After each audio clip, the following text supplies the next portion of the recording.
नमस्कार दोस्तों, आज हम डिस्कस करते हैं एक साइलेंट और बहुत ही कॉमन कंडीशन के बारे में जिसको ओस्टियोपोरोसिस कहते हैं। ये वो कंडीशन है जो आपकी हड्डियों को बहुत कमजोर बना देता है और फ्रैक्चर का रिस्क बढ़ा देता है। खास तौर से लेडीज में जो 50 इयर्स के बाद की उम्र है, जहां मेनोपॉज हो जाता है और जिनके हार्मोन लेवल डिस्टर्ब हो जाते हैं, उनमें ये बहुत देखा जाता है। तो आइए डिस्कस करते हैं और जानते हैं कि ये कैसे होता है, इसके कारण क्या हैं, इसके सिम्टम क्या हैं, कैसे इससे बचाव कर सकते हैं, अगर हो गया तो इसकी ट्रीटमेंट कैसे कर सकते हैं। ओस्टियोपोरोसिस क्या है? ओस्टियोपोरोसिस एक ऐसी कंडीशन है जिसमें हड्डियों में कैल्शियम का डिपोजिशन कम हो जाता है और बोन कमजोर होने लगती है और वो फ्रैक्चर को प्रोन हो जाती है। मतलब एक छोटी सी फॉल से या छोटी सी एक्टिविटी से जो रूटीन में आपको कुछ नहीं करती, उसकी वजह से आपकी लॉन्ग बोन्स में, जैसे हाथ की बोन्स हैं, हिप बोन है या स्पाइन है, इनमें फ्रैक्चर हो सकते हैं। अपने आप भी फ्रैक्चर हो सकते हैं और ये कई कारणों से होते हैं, जिसमें से एज है, लाइफस्टाइल डिजीजेस है, हमारा खाना पीना है, एक्टिविटी है, इन सब बारे में हम डिस्कस करेंगे। अब इसके कारणों को जानते हैं। सबसे पहला कॉज है एजिंग। जैसे जैसे हमारी उम्र बढ़ती है, फीमेल्स में पर्टिकुलरली 45 के बाद जब मेनोपॉज होता है, मतलब जब उनके मासिक धर्म आना बंद हो जाता है। मेल में यूजली लेट होता है क्योंकि उनके हार्मोनल इम्बैलेंस इतनी जल्दी नहीं होता है। 70 ईयर और प्लस में हड्डियां कमजोर होने लगती हैं। दूसरा, कैल्शियम की इनटेक की कमी, विटामिन डी की कमी, प्रोटीन की कमी। अगर हमारा डाइट है वो प्रोटीन रिच नहीं है, जो कि हमारे भारत में एक बड़ी प्रॉब्लम है। हमारी जो डाइट है वो कार्बोहाइड्रेट बेस्ड है, मतलब हम रोटी, आलू, चावल, इन चीज़ों पे ज़्यादा ध्यान देते हैं और प्रोटीन इंटेक हमारा कम है। कुछ डिजीज़ेज हैं जिनकी वजह से ओस्टियोपोरोसिस होता है। कुछ मेडिकल कंडीशंस हैं जिनमें होता है, पर्टिकुलरली जिनमें स्टेरॉयड लंबे समय तक लेना पड़ता है। इन सब वजह से ओस्टियोपोरोसिस होता है। लैक ऑफ एक्सरसाइज एक बहुत इंपॉर्टेंट कारण है ओस्टियोपोरोसिस का, क्योंकि कैल्शियम बोन पे तभी डिपॉजिट होता है जब हम एक्सरसाइज करते हैं। इसको मैं एक बड़े आसान तरीके से समझाता हूँ कि जैसे आपने हलवा बनाना है, उसमें आप आटा भी डालिए, चीनी भी डालिए, नमक भी डालिए, सब करिए, पर जब तक आप नीचे गैस नहीं जलाएंगे या आग नहीं लगाएंगे तो वो पकेगा नहीं। तो चाहे आपका प्रोटीन इंटेक कितना अच्छा हो, आपका कैल्शियम कितना अच्छा हो, ये सब चीज़ें, विटामिन डी ठीक हो, पर अगर आप एक्सरसाइज नहीं कर रहे हैं तो आपकी बोन स्ट्रेंथ नहीं आती है। तो सीडेंट्री लाइफस्टाइल ओस्टियोपोरोसिस का एक बड़ा कारण है। और ये समझ लिए कि हलवा पकाने के लिए जो आग है वो एक्सरसाइज है। अगर आप एक्सरसाइज ठीक से नहीं करते हैं तो कैल्शियम डिपोजिशन बोन में नहीं होता है, बोन की स्ट्रेंथिंग नहीं होती है। तो लाइफस्टाइल डिजीज में सीडेंट्री लाइफस्टाइल एक बड़ा कारण है ओस्टियोपोरोसिस का।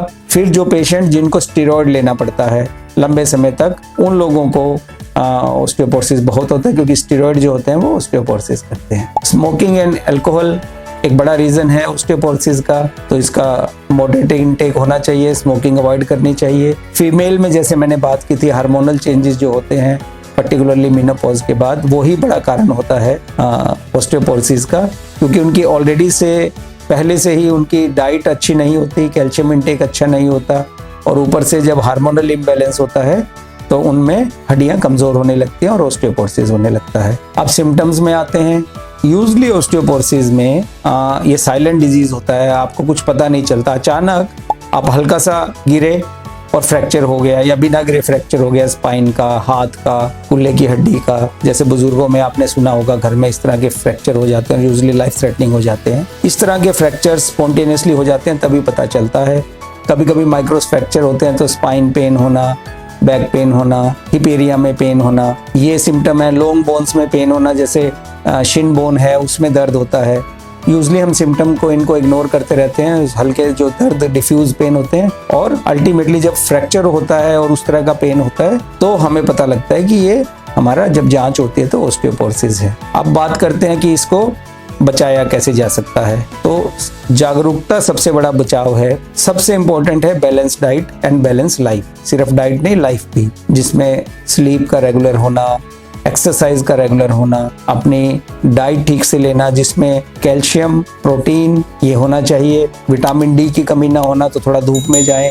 आजकल हमारे बच्चों में विटामिन डी की कमी होती है, तो फिर वो बड़े ग्रो करते हैं तो वो विटामिन डी की कमी कंटिन्यू रहती है, और लंबे समय से विटामिन डी की कमी रहने से ओस्टियोपोरोसिस होता है। तो विटामिन डी सप्लीमेंट लें, कैल्शियम लें, जिन कैल्शियम रिच चीज़ें हैं वो लें, जैसे पनीर है, हरे पत्ते वाली सब्जियां हैं, दूध है, दही है, ये सब चीज़ें लें ताकि आपको रेगुलर कैल्शियम मिले। अपना प्रोटीन इंटेक अच्छा रखें। विटामिन डी आपने अपना मॉनिटर करना है। अगर आप धूप में नहीं बैठ पा रहे हैं तो आजकल हर आदमी में विटामिन डी की डेफिशिएंसी है, क्योंकि वो आउटडोर एक्टिविटी नहीं है, सन एक्सपोजर नहीं है। तो अपना रेगुलर विटामिन डी साल में या 2 साल में चेक कराएं और विटामिन डी सप्लीमेंट लें। जैसे मैंने पहले भी कहा कि बिना एक्सरसाइज करे ऑस्टियोपोरोसिस करेक्ट नहीं होता है। फीमेल्स में 50 की उम्र के बाद आपको एटलीस्ट 2 साल में एक बार BMD टेस्ट जरूर कराना चाहिए ऑस्टियोपोरोसिस देखने के लिए। और ऑस्टियोपोरोसिस अगर है तो फिर उसका अपने डॉक्टर से सलाह करें और उसका इलाज करें। अब बात करते हैं ट्रीटमेंट की। अगर आपको फ्रैक्चर हो चुका या आपने रेगुलर हेल्थ चेकअप में आपको पता चला कि आपको BMD करने पे ऑस्टियोपोरोसिस है, तो वो डिपेंड करता है कि वो कितनी कैटेगरी का है।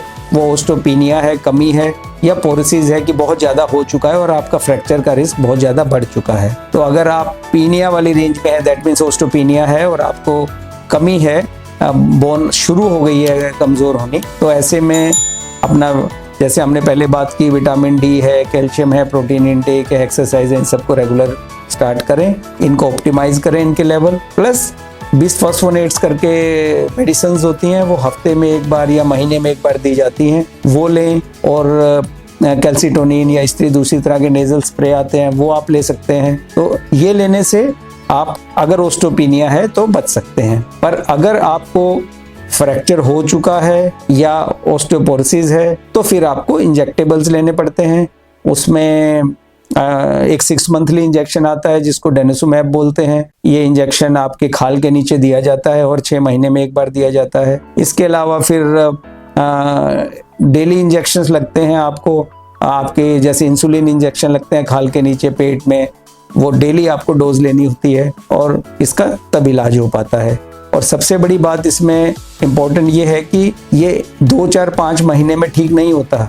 ऑस्टियोपोरोसिस और ऑस्टियोपेनिया ठीक होने में सालों लगते हैं। तो आपको ये ट्रीटमेंट जो है कम से कम 2 साल कंटिन्यू करनी होती है। उसके बाद आपकी BMD रिपीट होती है। बोन डेंसिटी रिपीट होने के बाद हम देखते हैं कि आपकी इम्प्रूवमेंट हुई है, तभी हम इसको डिसकंटिन्यू करते हैं।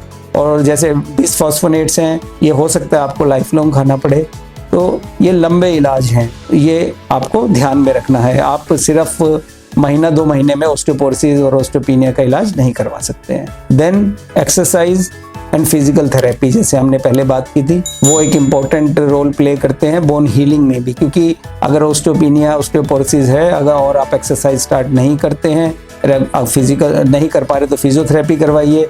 अगर ये सब रेगुलर नहीं करते हैं तो ये ठीक नहीं होता है।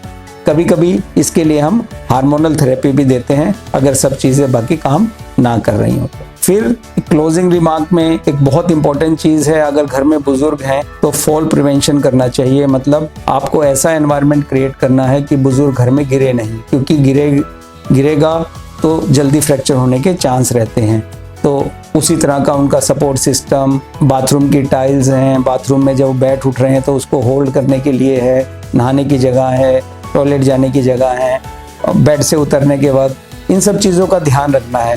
और इस तरह से घर का एनवायरनमेंट डिज़ाइन करना है। इसके लिए आप प्रोफेशनल हेल्प ले सकते हैं ताकि बुजुर्ग गिरे नहीं और रिस्क ऑफ फॉल कम हो जाए। सो इन कंक्लूजन, ऑस्टियोपोरोसिस एक सीरियस कंडीशन है और अनफॉर्चुनेटली इसके बारे में लोगों में अवेयरनेस बहुत कम है और पेशेंट को पता ही तभी लगता है जब उनको फ्रैक्चर हो जाता है। तो अवेयरनेस इज़ द की। कोशिश करें regular exercise, diet, supplements, sun exposure, prevention of fall और 50 के बाद अपना रेगुलर BMD चेकअप कराएं ताकि इसको अर्ली स्टेजेस में डिटेक्ट कराया जा सके और प्रिवेंटिव मेजर लिए जा सके। Thank you.